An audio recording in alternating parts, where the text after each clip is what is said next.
എന്നെ വിളിക്കണ്ട, ഞാൻ വരത്തില്ല, എനിക്ക് പെണ്ണ് കാണണം. അവളിപ്പൊ ഇറങ്ങി വരും, അതിനുള്ള വഴിയൊക്കെ എനിക്കറിയാം.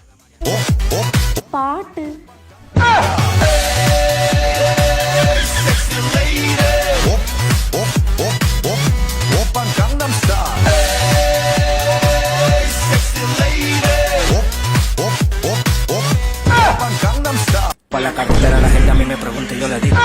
എന്നെ ഇഷ്ടായില്ലേ?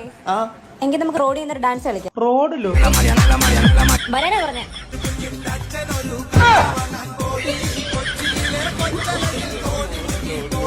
ഇരി എവിടെ? കടിയൊന്നുമില്ലേ മോളെ? കടി വേണോ? സ്നേഹം കൊണ്ടാവും. അയ്യോ, അത് കുടിക്കല്ലേ. ഇപ്പൊ തന്നെ അവളെയും കൊണ്ട് നിങ്ങൾ പോകുമായിരുന്നെങ്കിൽ ഇവിടെ തളിക്കാൻ കുറച്ച് ഗോമൂത്രം എടുത്ത് വെച്ചത്. അതാ നിങ്ങൾക്ക് എടുത്ത് അവള് തന്നത് കുടിക്കാൻ.